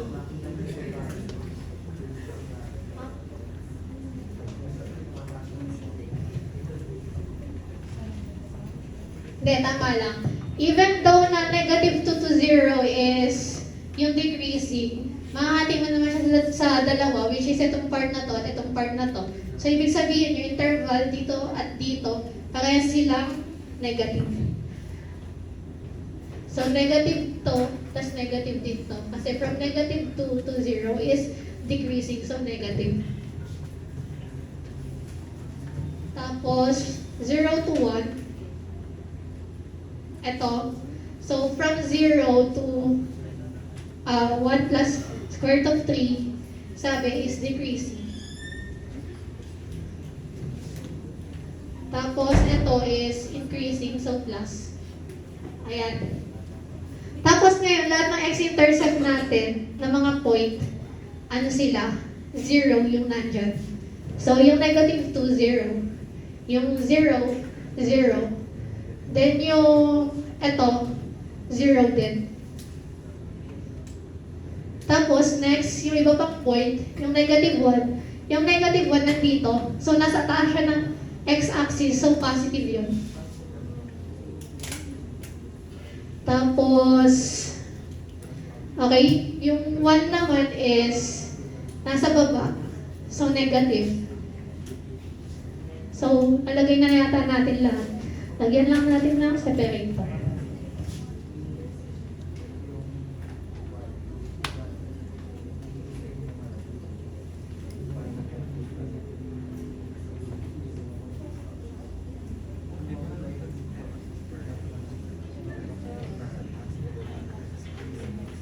Okay. Okay, meron na lahat. Next yung second derivative naman is... So, yun nga sa tangent. So, okay.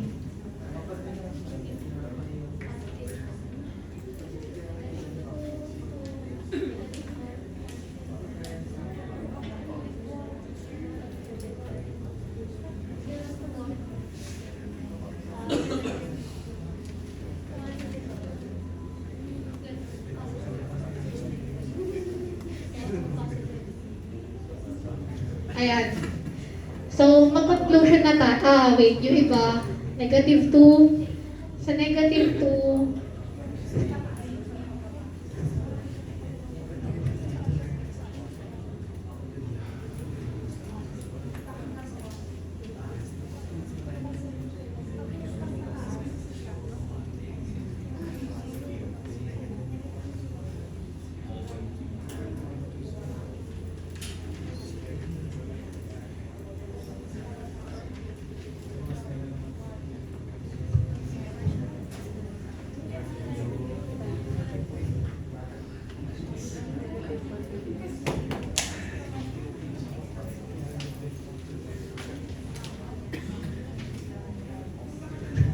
Wait lang.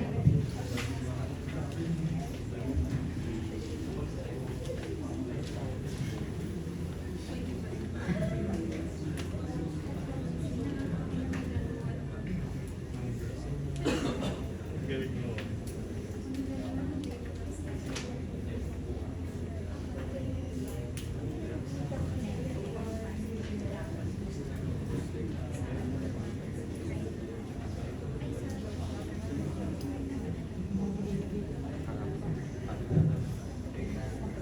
Okay, so negative 1 to 0, since nasa ibabaw siya, increasing dapat siya.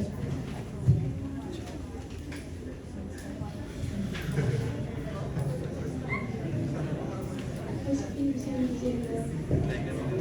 Negative, negative, positive, positive, positive. Okay, next. Problema na lang natin yung sa second derivative ng mga points.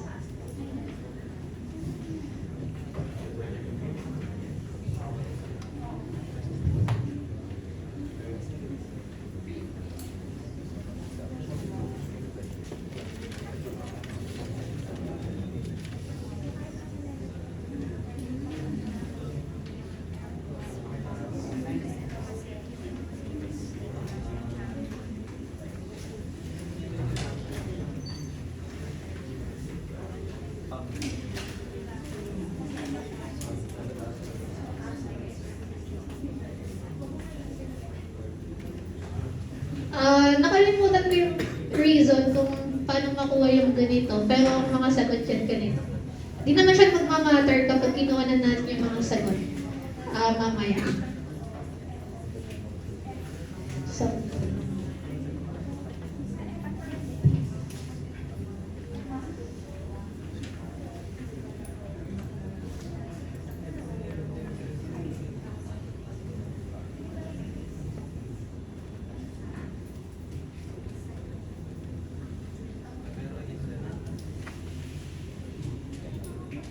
okay. May tanong ba so far or gets naman? Gets naman. Okay. So, sa mga conclusion naman tayo. So, ang mga choices natin sa conclusion. Either sa mga interval,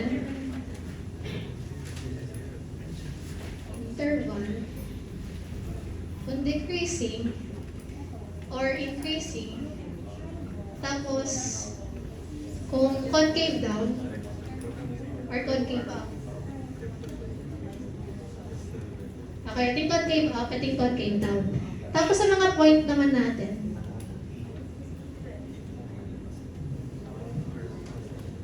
POI. So ano lang to question mark, kasi di tayo sure kung yung point na yun ay POI. Tapos kung relative minimum or relative maximum. Tapos question mark din yan.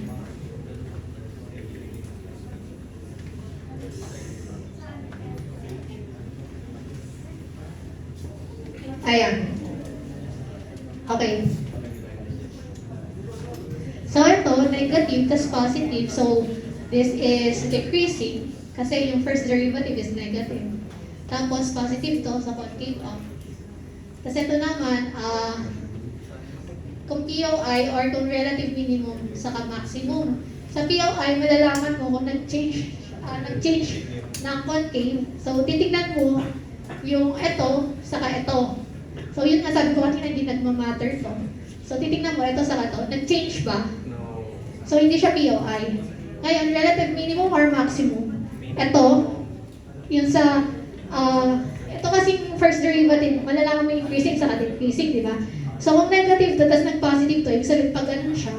So ibig sabihin, minimum to.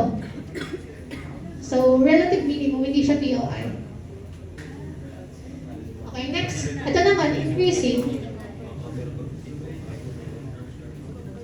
Increasing, tapos concave up. Tapos, ito naman, nag-change ba ng sign? Yes. So, ibig sabihin, POI. Tapos ito, positive to positive. So, ibig sabihin, walang nangyari. So, So, ibig sabihin, hindi siya relative minimum, hindi rin siya relative maximum. Kasi, eto, negative naging positive. So, pag ganun siya, sabihin, minimum tong point na to. Okay.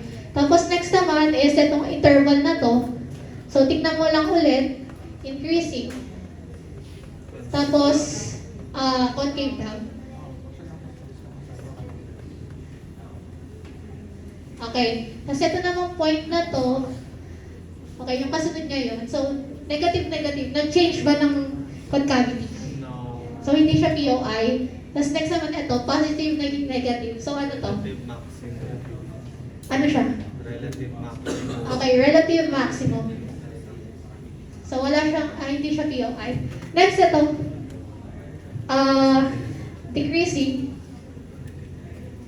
Tapos, concave down. Kasi negative. Nasusundan ba? Meron bang? Okay. So, next, tong one naman, nag-change ng concavity ba? Yes. So, POI. Tapos ito, No.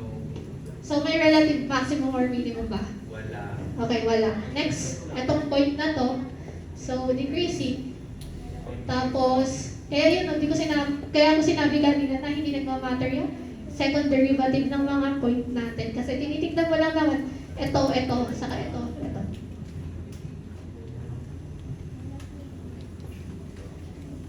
Okay, ito, ba't zero ito?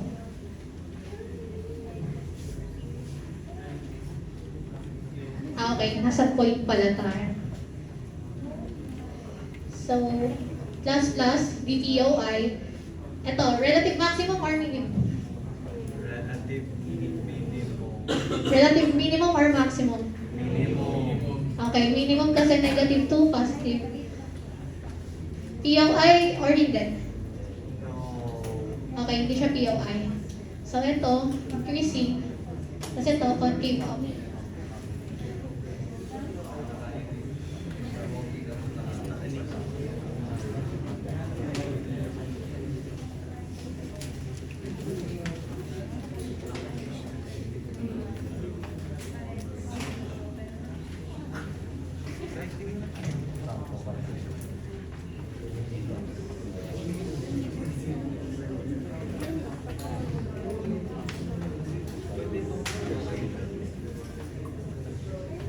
Ayan, so meron na tayo ng buong table. May question ba about doon? Kailangan naman natin dyan yung mga conclusion.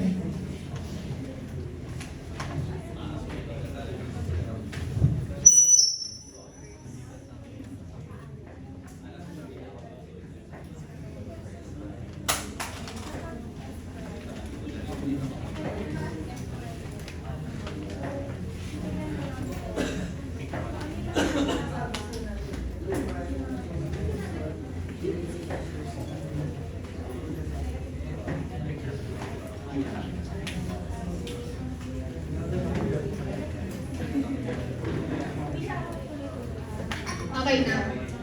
So, bali, gagawin lang is, yung nakuha niyong table, di pa dyan natatapos.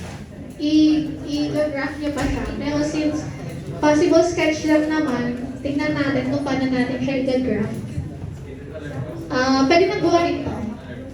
Okay. Sorry, overtime na pala. Para sa mga alis, no? Kasi magawa na evaluation. So, pakilala lang ako. My name is Meluisa Monte Alto. So, kapag nasa ilalim naman ng Samplex, so pag may evaluation yun.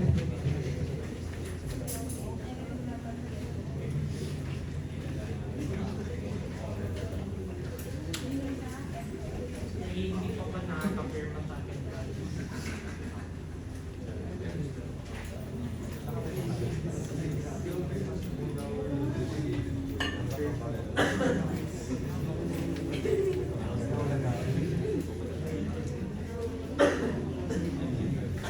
Okay. So, start tayo dun sa 0, 0. So, sabi dyan is relative maximum. Tapos, concave down, concave down. So, ang concave down natin, ganyan yung tsura niya. So, ito yung 0. So, yung nasa left niya, ganito. Nasa right niya, ganun. So, So, ganun din yung gagawin natin dito.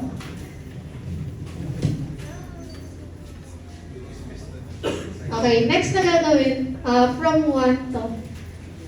So, 1. Kasi ito, negative 1. So, next na gagawin is from 1 to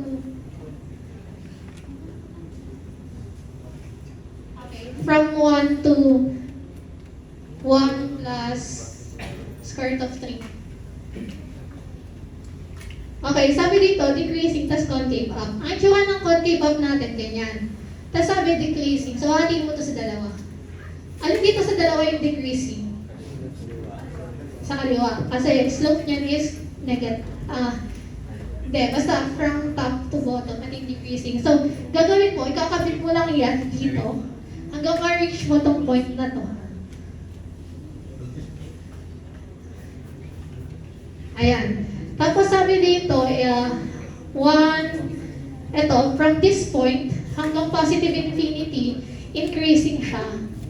Tapos, concave up. So again, ito yung concave up. Alin yung increasing dito? Left or right? Yung right. Kasi ito, tumasa ganon. So ito, ganyan siya. So, infinity, ano naman yan eh. Tapos naman, ito naman next, sa left side niya. So, negative 2 to. So, from negative 2 to negative 1, tingin tayo ulit sa table, increasing tas concave up. So, again, concave up, increasing, left or right? Left or right? Right. So, ito, ikakabit mo doon. So, yan, kakabit mo lang siya yan. Ayan. Yan o. Tapos, yan. Tapos next naman, from negative infinity to negative 2, ito yun, nakalagay decreasing, tapos concave up. Alin dito yung decreasing, left or right? Left. So, ito, ikakabit mo dito. So, ito na yung graph natin.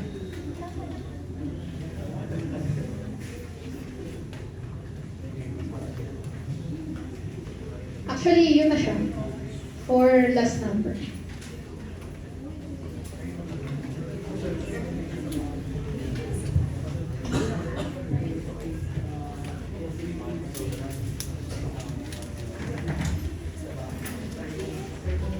May tanong?